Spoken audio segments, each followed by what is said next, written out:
recording has started.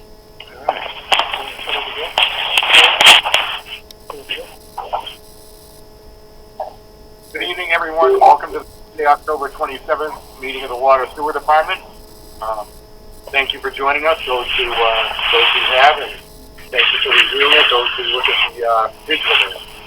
I'd like to start with, my name's Luke Grant. We also have an attendance. Why don't we just go around? Mr. Bishop? Steve Bishop, clerk. Frank Fournier, Superintendent, Norton Water Sewer. Steve Peterson, Weston and Sampson. Karen McManus, Weston and Sampson. Barbara Cook, Weston and Sampson. And we're good. And Peter Jenkins. Off the top with Superintendent updates, please. All right, thank you, sir. We'll go back to the morning of Wednesday, 10/14, around 2 a.m. After hours of heavy rainfall. The 6-inch feed to the fire sprinkler line at Walgreens ruptured. The break wasn't immediately noticed due to the time and the water that was already on the roadway. We were actually alerted by a low tank alarm from the SCADA system. Upon review of the system, it was obvious the tank was draining rapidly. Multiple crews responded to determine where the area was. It was not called in, and there were no police on site by the time the guys were actually heading to Cobb Street and realized the area of importance. Once enough crews were in town and were able to circle the area that was affected, it took a multitude of over 8 roads to be shut down to isolate that one area till we could narrow it down to find out just what was going on. Took just about an hour, a little over an hour from the time the alarm came in till the water was under control. Police had been on scene. Once they were notified, they blocked the road off. I don't have a time. Don't have a time down for the amount of time it took for the water to recede. But once it receded enough that it was obvious to see what had actually happened, the work from the previous day in the area, the road plates actually blocked the drainage ditch, so the water from the rainfall wasn't allowed to make it to the Mass State drain. It found its way in the trench, loosened up the thrust blocks to the adjacent trench, just happened to be directly across from the fire service, and caused the rupture. Even with the impact with that loss of water, we actually didn't have any dirty water calls. Again, knock on wood. Once we isolated it section by section as the roads became unflooded, we were able to isolate it to the fire service, and everything else was restored in the area. Luckily, the plates that were in the road weren't directly over the gate box for the fire feed, or else we would have been in some serious problems. You know, we have equipment, but it's this side of town. By the time we would have gotten that off, we probably would have had a little bit more to deal with than some dirty water if we ever had any. So the police and fire were notified. The contractor was also called in the early hours of the morning. They did not respond very quickly to the incident, unfortunately. So it did lead to some delays with schools and regular traffic in the area. Typically, they weren't starting till 8 a.m. We actually called in the treatment plant operator early and had him turn the plant on to provide pressure back to the tank. It's directly across from the center tank where the break was, and with the leak and thankfully no other leaks in the system taken care of, the plant going online, and we were actually able to perform a flow test that was previously scheduled for that day 4 hours later. No problems, no falls, no changes in pressure or anything. It was controlled the best way it possibly could. Unfortunately, it did take a whole day for the repair. I think I sent you guys some pictures of what was on site there. Right now. I've never seen a ductile iron tear. Right. That took a decent amount of force. If it was cast, I definitely wouldn't bat an eye at it, but the damage to that pipe and the damage to the adjacent concrete drain pipe that was split by the thrust was pretty impressive. So you can imagine the hole and the impact to the existing trench in the area that took most of the water, not only the rainwater, but the 400,000 gallons that we lost in the break. So I know that was something that they were dealing with for a few days after with some soft spots in the trench. Obviously, it's going to follow the path of least resistance.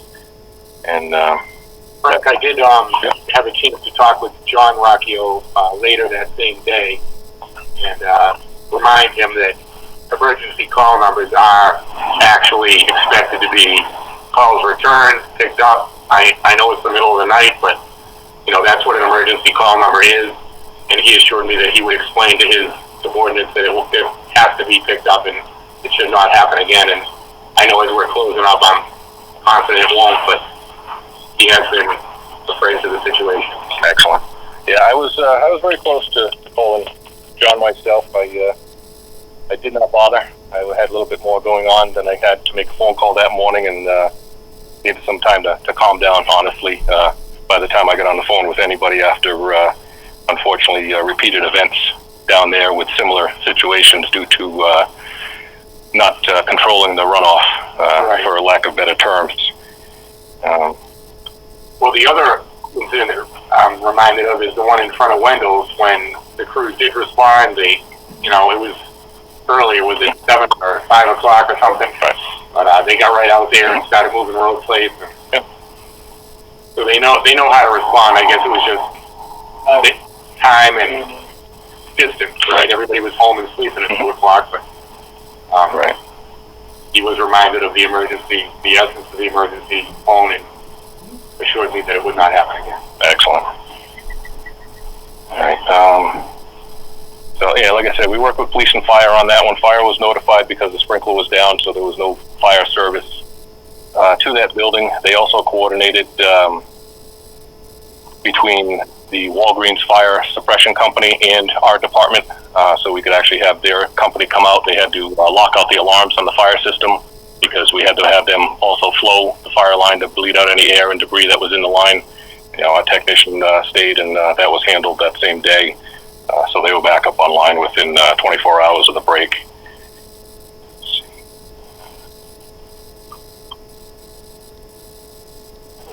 All right, and we'll move forward. A week ago, we were out, myself, Kevin McKenna from Weston & Sampson, and met with the drilling contractor, Frank Sullivan, down at wells 5 and 6. Had a few quick questions about the silt control and erosion control that needs to be installed before they are able to do any work down there. Once that's installed, they have to get the final approval from a walkthrough from conservation. To my knowledge, that still has not been done. I believe there was a delay in getting some materials and a member down there to install it. So hopefully, again, quickly as possible seems to be the method on this, and no matter what we do, it just seems to have a delay. Somebody's got the shoelaces tied or whatever you want to say, but I don't think they understand the urgency of the project. We're lucky we're coming into a situation now where we actually had some rain, and we've been able to maintain our storage, but we still have slowed down well 5 one more time because it is still impacting the groundwater. A couple inches of rain doesn't go very far, over the length of time that we've been without. So, with that being said, we are actually still flushing. It is a DEP requirement to do your best you can to get your 2 system flushes in per year, and we know all too well how our system reacts if we do not flush. So we've modified the flushing program once again, as it was originally a 10 or 12 week program. If everything went smooth, we've added so many gates that to isolate the area and keep the water loss down, that we most likely will not finish the entire town before the weather doesn't allow. But we've hit some of the old areas in town, some of the areas that were not flushed either unfortunately by fire or by flow test, all to maintain water quality throughout the area. We've been taking chlorine residuals while the guys are out there flushing, and it is 100% treatment plant water that's coming all the way across town. So the system has been turned over multiple times, and thankfully, again, knock on wood, even areas that we would typically get stuck in the past, we're not nowhere near what we had before. There have been a handful of calls in the older section that we're getting into now. Based on the spacing of the gates, you're only allowed to do so much. They're not 500 feet as we would like to see. They're, a mile. some roads don't have gates to isolate them, so you're doing 2 roads at once. And there was actually a situation where there was a low pressure that came in, I believe it was at the beginning of the week. We actually found a partially closed valve, probably something that was turned many years ago. Once there was water coming through, it may not have been recognized that it wasn't fully open. So if anything, the added time that we're spending on the valves is actually going to benefit the system in the long run by finding these valves that we don't want in a partially closed position. So we had a handful of calls that had come in while I was out last week, and each call was addressed. The dirty water was in the service. It was not in the water main. The residents were advised, to run their faucet or run their outside spigot. If their faucet if you cannot remove the aerator from your faucet, run the outside hose while most people still have them on. And as far as I know, everybody's cleared up because there were no repeat calls. Frank, are you guys traditionally using the valve machine to open and close valves, or is that? No, unfortunately, it takes so long to use that machine. It actually slows the process down. Okay. And Armstrong. it's Armstrong. Gate wrench on it? Yeah. If the gate's connected to the machine, Okay. it's like a brand new It gate. is. Okay. Yeah. Right. So it turns very easy, Yeah. right? It does. We've had some very good No luck. wrestling, just spin it down easy like. Yeah. Surprised. All right. Yeah. One that you're muscling down for years. So we've had experience with. We operated it a couple different times up and down, and put a brand new valve down. So operating with the machine, take the machine and do a lap around town with the air closed problem gate. All right, good. So Yeah. it's quicker once they're operable by hand. Exactly. Yep. The machine will actually help you in some of the older sections of town. It will determine if it's an open left or an open right gate based on torque settings that are in there. So it takes the guesswork out of it. The machine? The machine. All right. Yep. Come on. Yep. Based on. We also won't break it. Yeah. You set the torque low enough, it'll go to a certain point and tell you right there, it's just left. Okay. That's the pretty. That's the awesome. best tool you're gonna ever have. I mean, for Right. distribution. Sure. Yeah. I didn't know that. Yeah, it's a great tool. Usually for something like that, if we're going to go out and do a multitude of gates, we have to get a detail officer because the size of the unit itself plus the truck, guys working in the road, it creates a traffic hazard. So we try and coordinate that prior to the flushing program. We did use that last year prior to the massive flush. Most of those gates are still clean because we really didn't have a winter. That's typically when we see the sand and salt and debris get into the gate boxes, which make them difficult to get on. We have come across a few that we've had to clean up by hand, and we're doing that the day prior to the area that we're going to be using the gates, I got you. just to stay ahead of things. And it's worked out. Again, it's a little bit more work. It's great to find these valves that are not operating the way we'd like to have them, so we can put them on a list to bring the machine out and exercise them. Some of them are very old, and you definitely do want to be extremely cautious with it. Like Steve was saying, you set the torque very low on that unit, and it'll work it both ways a little bit at a time until it just cleans off the threads and you're good to go. So it was definitely money well spent. Even the vacuum part of it has been used in other situations as far as replacing curb boxes, digging around utilities, things like that, where it has the pressure wash option on there in the back.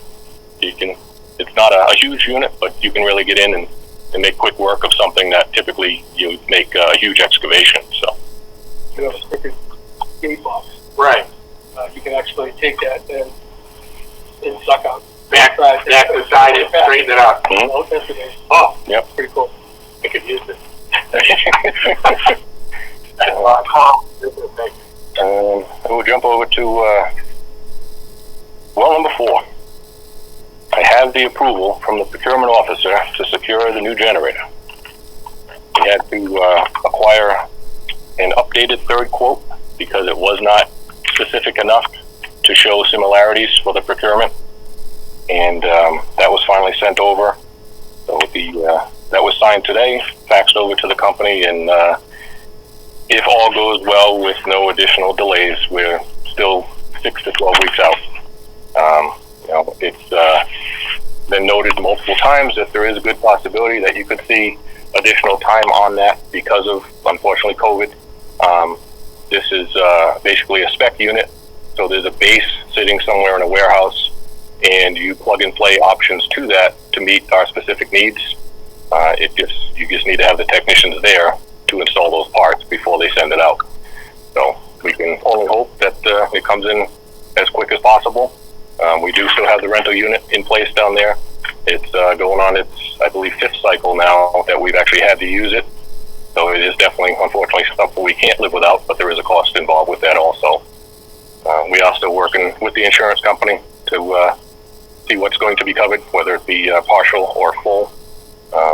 There's multiple connections that have to answer to the higher-ups. We've had different technicians come out and inspect the unit to make sure it's not one person saying one thing and another person saying something else. They've all agreed that it should be replaced in its entirety. There really is no options for repair. There is a possibility there may be some scrap value to it. I've explained there is no value to us. We cannot repair it. We cannot use it. And we do not have the equipment to relocate it from that site, which it would need to be taken off site. You don't want something like that sitting in the well field that isn't being used. So hopefully with the information we provided to them, they'll agree that there is no value to it, and whether we have to discard it through municipal bid or whatever means are approved by them, that's the next step that we'll do with that. But it's good news to finally hear that something is moving in the right direction down there for that location. We'll jump over to Hydra Flushing. Again, still continues. Heavily modified program compared to what we've done in years in the past. Right now, they actually are working the older sections, as I mentioned, South Worcester, Dean, and Harvey seem to be the affected areas right now. And again, if we've received 1 or 2 calls, they've all been handled by explaining to the resident how to flush the residents through a silcock. We do respond and still check to make sure there wasn't a slug that was missed. And every single time, and the guys have even sent me pictures, the water's crystal clear coming from the hydrant closest to the location where the call comes in. So it is great news, and something in all my years here, I never expected that you could go out and flush during the day or have an unfortunate incident happen and that you're not going to be stuck for hours or days flushing the system. It is an improvement that almost seems unreal. It is fantastic, and not to mention we're not wasting all that water removing the dirty water. Right, exactly. It's a win-win. Yeah. So now, in the near future, we'll probably see if we can start working on the DEP to see if they'll allow us to lower our pH levels, which will save us a ton of money in chemical costs and in disinfection, and further improve the water quality. Something that's been an issue for many years. Running at a pH of 8, which is where we're at now based on a 30-year-old letter, is probably the worst possible area you could run a municipal system at. You want to be either much lower or much higher. And there's a multitude of reasons for that, but I will not even get into that. Just say that we're not running where it's optimal is probably the best thing to say.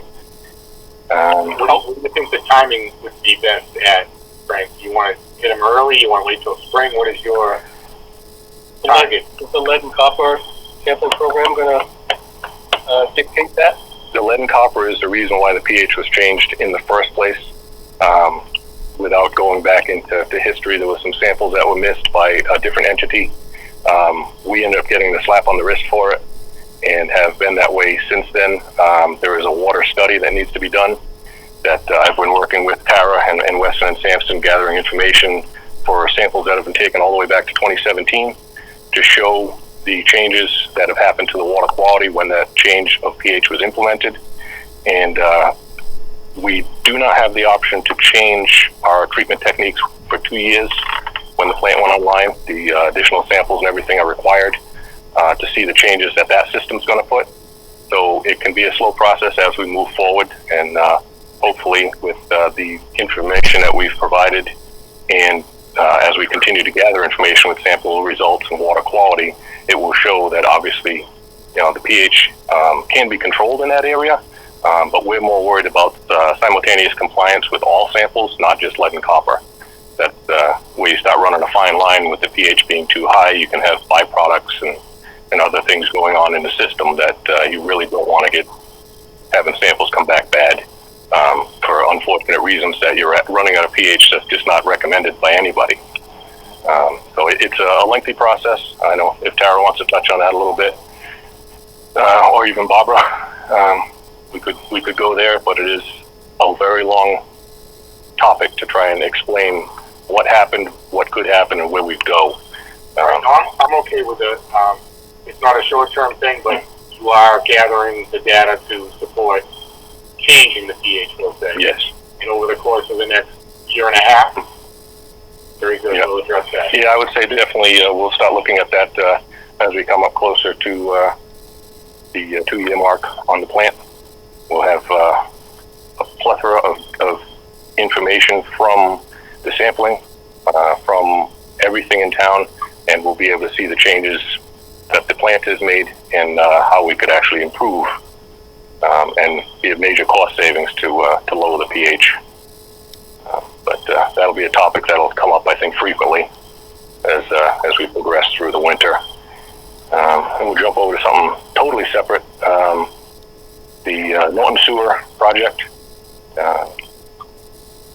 I sent a letter early last week to the schools and to DCDH requiring that they provide us proof of their discharges for their buildings. Basically what we're looking for there is any roof drains, floor drains, or any type of manhole that may be open and currently tied into their private system that is not going to be allowed to be connected to a municipal system. These are DEP requirements that we have to be scrutinizing people and buildings about. It's basically called I&I, it's infiltration and inflow. And the goal is obviously to make sure that the only thing going in the sewer is sanitary flow, not unwanted flows from rainwater, floods, unfortunately people pouring unwanted items into a floor drain, and anything that goes through that design has an impact at the treatment facility that costs everybody money. Not alone going through a meter, you're going to see an increase in your flow, but you're not going to have your revenue to offset that flow. So there's actually a significant loss that can happen to the town if you do not control the I&I. A couple common things on buildings of that style, mainly looking at the schools with the flat roof, is the center floor drain, the center roof drain that goes through. It's difficult to control that much water, the volume of water that comes there. So even though it's not recommended, sometimes they are tied into their private waste system. That is something that's definitely not allowed with DEP, and Norton Sewer follows those regulations. They are working, I believe Steve has spoken with Wade, and I believe you also spoke with Mr. Bayetta about that. So they're working to find their plans to prove whether they are connected to their existing system or whether they discharge independently to a separate collection, which would be the best possible outcome for everybody. Right. Now, I've been told by Dr. Bayetta that they'll be assessing over the next few days and assure us that they will take the necessary steps. Excellent. The only concern that comes here, the letter I sent was very vague, requesting that they provide us with documents. Obviously, I understand the time frame of making the connection to the sewer, and we're not going to cause any delays for that. In the event that they are unable to provide us with positive proof of their discharge, I think it might be worthwhile to set a deadline, and I wanted to discuss that with you guys tonight. If we should set a time frame on providing documents to show proof of discharge, or what you really wanted to do with that. It's kind of a sensitive area, definitely something we don't want to leave open-ended, but I know things like this do take time, so I didn't know what your thoughts were on that. If I may, let's get initial feedback from the folks at the school and see how extensive the changes will be, and if we could maybe review next meeting and talk about what physically has to be done and when we expect to have that complete. Sure. Yeah.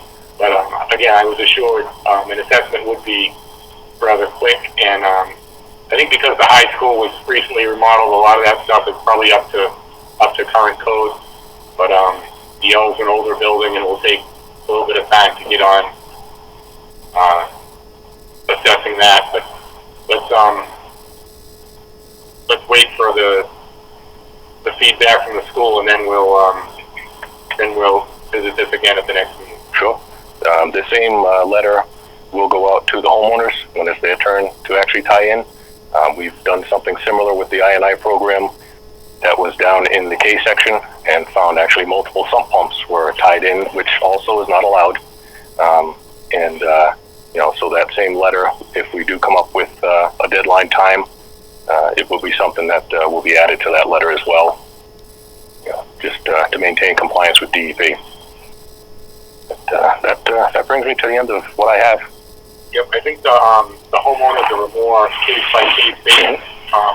When the connections are done, I guess it would be a comprehensive inspection to take a walk through the basement and look at the elevation, clean out, and what actually exists inside each basement.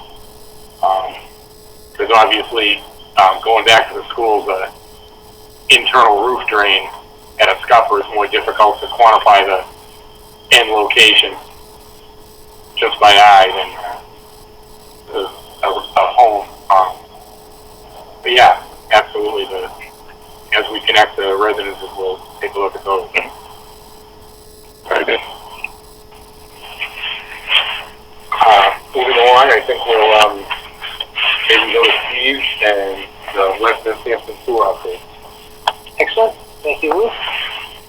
So as far as progress since the last meeting, they are wrapping up all of the work, pretty much all of the sewer work, but specifically the gravity sewer from the high school down to the college. They finished all the connections. Actually, today they finished the last connection that was running across to Fernandez Circle in that section of pipe. They've done all the air testing, and they're finishing up the mandrel testing. I think they're pretty close to being done with the mandrel testing. That will be done this week. They're working on the final installation of the flow meter at Howard Street, and looking to get that calibrated and final installed. All with getting the schools connected in mind. So the next step, once that line is approved, is to make the connection of the schools, and that led to, Frank just went into some detail about that, the letters that went out to the schools. They have done some research since last Friday. They've been looking into it. It sounds, as Luke said, it sounds like the high school is all set. Based on, is my understanding, they have plans that can confirm that those pipes, that the stormwater is piped separately, and the stuff that comes off the roof is going into the ground and not into the waste system. And they have a pretty good level of confidence that they have a separate system at the Yale school also. I didn't hear back today. They had their old maintenance supervisor coming in, who's the guy that knows that system from before, to show up, and he had told them that it did indeed come out separately and discharge into the ground as opposed to into the system.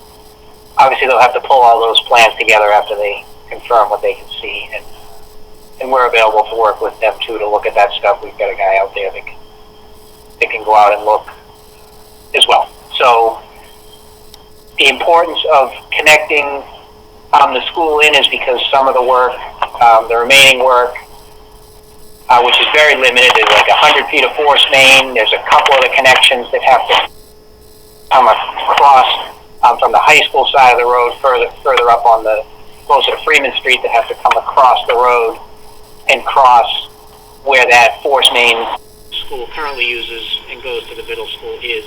And the plan all along was to take that, once the high school is connected, to be able to take that out of service so that we can get some of this last infrastructure installed. So that's why the connection to the schools is a critical piece. We expect that to be early next week, the actual connection of the school, as long as everything else falls into place. Right after that? So they're already starting. This week you'll see them doing some paving now that they've tested from, basically below the high school and back.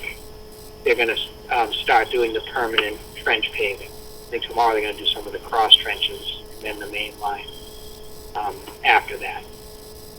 So yeah, those things will start falling into place. And once the school is connected, it's probably a couple of days of digging, like I said, up closer to Freeman Street.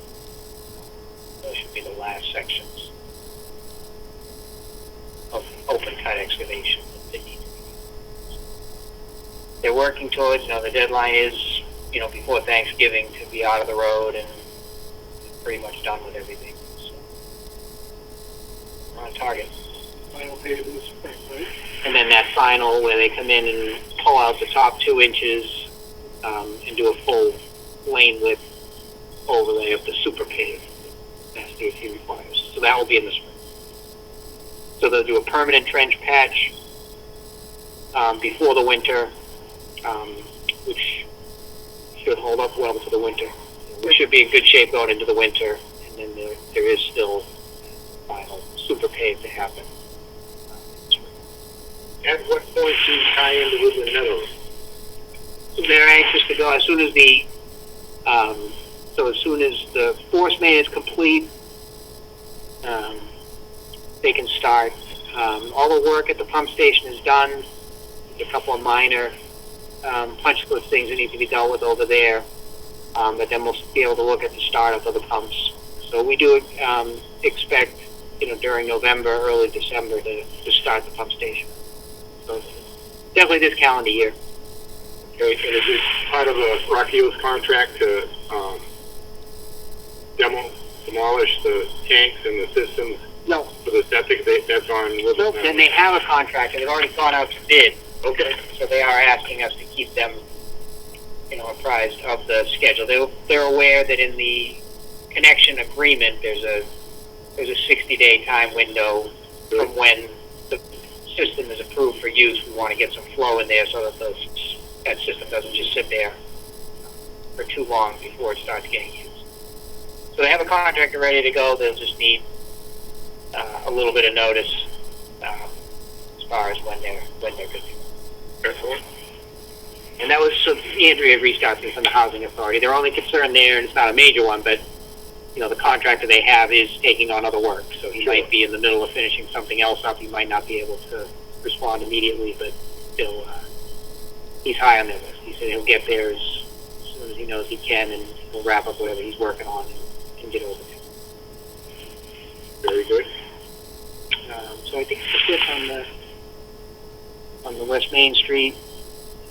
So Cobb Street, you guys signed the agreement.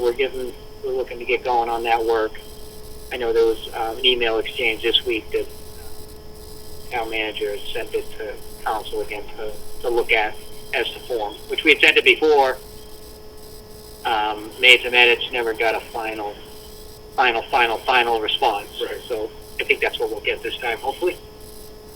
See it as a major deal, but yeah, so that last signature is just from town council as far as approval to form of the contract. We're good to go on that. That's sewer stuff. Sounds good. Thank you. Moving on to Carla with the water. Sure. So I'll start with the treatment plant. As of the end of last week, the contractor should have received the waterproofing coating, so I'm waiting to get confirmation on that, as well as the dates that they will send their waterproofing specialist, their subcontractor, out to complete that work. Again, it will take 1 to 2 days, 1 day to put the initial coat on, second day to kind of put the secondary coat on. We have received a little bit more documentation from the project closeout. We're reviewing that information as well as working with them on negotiation of a few of their outstanding items. So I think on their minds, the attempt to get the recycle tank is hopefully their focus, number one, but also there are still outstanding items on the punch list, which we reiterated, and I believe I mentioned at the last meeting that we had sent an updated list just to remind them of the priorities and the outstanding items, and they indicated that they are interested in completing the work. It's at a point where I noted that if they do not complete it in the near future, then there will likely be a letter coming out stating either get it done by X date or that's it. So our goal is to really make sure they focus on that recycle tank and get that done. Obviously, that's a key point, and then we can start arguing or fighting over other things. So we're still moving towards project closeout, and I'll hopefully have a better update in the next week or two. I'll send you all an email with those dates. As Frank mentioned with the pH, I'll move a little into that. We did send some information to DEP regarding a technical memorandum that we had written a few years ago regarding pH, reminding them of our recommendations, lower than 8. And that information was passed on to another department at DEP, or another group, the lead and copper folks at DEP. So at this point, we've tabulated the information that's been provided by Frank for the last couple of years. We have that documentation, and we'll start to reach out again just to remind them that they have that information, and we're waiting from them to give us a date for setting up a conference call to discuss it. So that's kind of the next step of that, but it can be a very long process to kind of get through that. But we'll take the steps that we need to and move forward with that. Very good. I don't think we need to really get into too much more detail with that. It's a pretty Right. It's an overall goal. It will save us money, and it sounds like it'll be easier to achieve a more palatable pH. I don't need to know the science. I'm sure you guys have a grasp on that, and we'll just try to bring DEP to understand what we really need.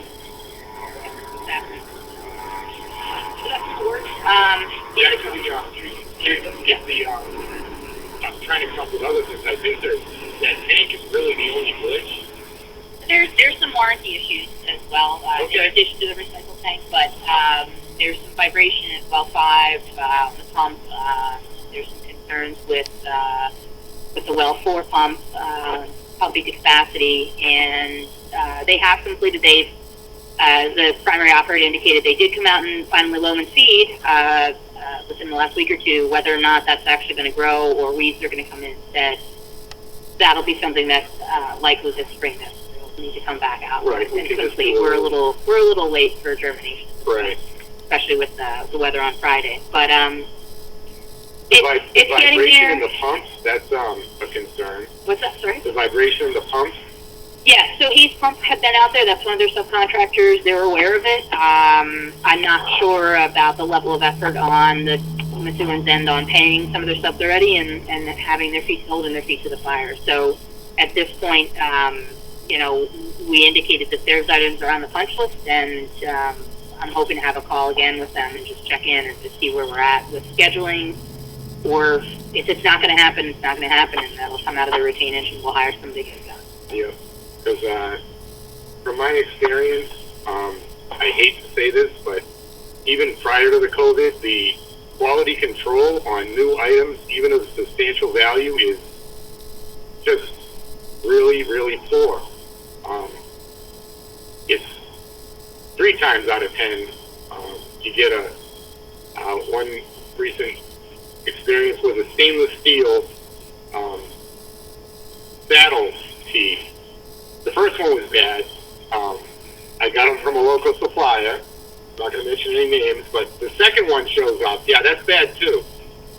When I talked to the owner, who I know very well, the chuckling story was, yeah, we did a bad batch of them. I'm like, well, why did you send me the second one from that other bit?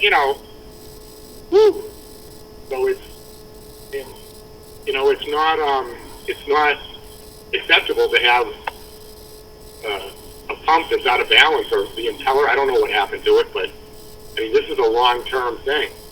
So I will, as you are, I will politely remind you to stay on them. And I don't know if we have to replace the pump. I mean, you don't want to start off with a pump that's out of whack. Is it a balance issue with that, or did they fix? I'm actually not sure what the issue might be. I know that Hayes had inspected it. I wasn't at that site when they were out there, but they were like, yep, we'll come back out and fix it. And that just didn't happen. That was probably about a month and a half ago, maybe, at least. Yeah. And then the well 4 is not meeting its run-up spec? It's the same. We're at the same point. They came out and they ran some tests. We reversed the direction of flow just to see if it had been wired incorrectly. Sometimes that does still provide flow, and we weren't seeing anything. So there was rumors that when they had originally installed it, they had reversed direction because of that. So we reversed it back and then flipped it around again. And it seems to be pumping, but it should be pumping roughly around 450 GPM, and it's more along the 300 or so. The flow meter out there gets glommed up a lot, so I know the operators have been frequently cleaning it, but it's consistently at a rate, and they can check with the flow meters at the treatment plant, and knowing what the other two wells are pumping at or how they're adjusting the flows from all three, and they can kind of get a better gauge. So it's clear that it's not pumping, and when they allegedly did the system test originally, it was just pumping out of the hydrant and not against system head going into the plant. So that length of pipeline going into the plant, and we went through a few items and tried a few troubleshooting. They couldn't find a smoking gun. The thought was that they would pull the pump, and maybe there was an issue with the impeller. It was trimmed a little bit, differently than what we had anticipated. And again, that is something that the follow-up hasn't happened yet by that pump contractor. So. Anything else with the water, Sarah? I guess the wells, it is my understanding that Frank Sullivan should be back out either end of this week or next week. We're hoping for a specific date. We do need to coordinate a little bit of work with Frank on that. Conservation meeting had occurred initially to talk about where the erosion control measures would go, and they were approved we have kind of a phased construction, so we have the well driller coming out, they're just drilling the well, and then next spring would be when we actually do the digging for the construction of the vaults and or pipelines that connect the wells to the existing system, and then running the electrical conduits to each of the existing well stations. So that work kind of requires a lot more excavation and more disturbance and possible sediment and erosion concerns. So we've kind of reduced a little bit of the erosion control measures and sediment control in this phase, just to limit it to the areas where we're going to be drilling the wells, and as well as the discharge location for our 48-hour pumping test. And then the general contractor that's selected for the work that we go out for public bidding next spring will come in and install the remaining erosion control measures. So it's probably going to take roughly 2 months per well to drill and complete that 48-hour pumping test. We did get an update from Mass DEP about a week ago or so that they had finalized at least the review of that 8-inch pumping test well study that we had submitted to them for those for basically approval to construct a new source or drill a new source and conduct a 48-hour pumping test on a large production well.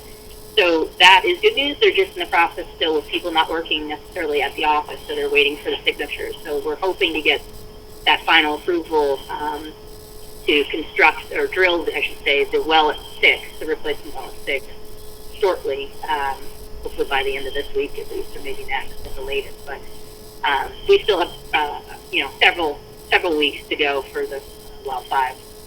But that was something that we were a little concerned about not having approval in time. So that came through in shorter order than we had anticipated, which is great news at it. So hopefully that work will be starting up soon. And then we continue through the winter on the drilling work, and then be ready for public bidding for the construction of the remaining items, as I said before, for spring construction. Starting, we have a nice spring like we did this year. We can hopefully start in March again. Otherwise, maybe in April start if there's a lot of frost. And that's pretty much it for the well 5 and 6 replacement. And then just a quick update on Pine Street. That project is closed on our end as far as the general contractor is concerned for that. They completed the final trench paving last week, Monday through Wednesday. It's in pretty good shape out there. I think on our end, we'll just check in, make sure that highway is satisfied with that. But as far as we're concerned, we're just waiting for their final pay estimate for project closeout on that. And then I just dropped off inside for Frank the record drawings, full set of plans, as well as the tie cards for that project. Next year, highway will come out and do curb-to-curb overlay. So we just want to make sure that they're comfortable with how the trench looks now for the winter, and make sure they have the emergency contact numbers for the contractor if there's any issues during plowing season. Have they got all the gate boxes risen at the hydrants and that sort of thing? I haven't had a chance to drive the site. Just a question is, if we pave, there's always one that gets 3 inches of asphalt over it, and I don't want to get caught up in between the paver and the highways paver going out on top of it. So So that will, when they come back, certainly we want to make sure that they're all raised again, but they would be all raised now. I mean, I drove it and I did a quick drive and I saw where most of them were. I didn't get out and walk the site today on the way here, but, that is something that they need to do. We should double check that to make sure, certainly. And I'll check with my inspector to make sure that they did that. But, that was... And we can get on the bills, too. I would always recommend, just in case some of them get shifted, the boxes get shifted sometimes. So I believe they've exercised some of them already anyway for flushing, but we do want to just double check usually after that dating occurs, just to make sure that they get twisted or something. That was a good project, Tara. I know it came in under budget. That's always a good thing. That was, during start of the pandemic, not too bad to get it done early, and we were able to close the road, so we appreciate everybody's assistance with that and the residents in the area, and we're able to really rip through there pretty quickly and get a lot of pipeline installed per day, so great. People on Pine Street should be very happy. I think everybody with copper services probably are. Right. Very good. I think we need to set our next meeting. The second Tuesday in November is the 10th and the 24th. Is everybody okay with the 10th and the 24th? Sure. Cool. Okay. Let's do that. And I know we need to sign bills, but I think we can do that in a minute. But Mr. Bishop, if you have your favorite motion to adjourn, sir, I'll second that. Thank you, everyone. This session is no longer being recorded.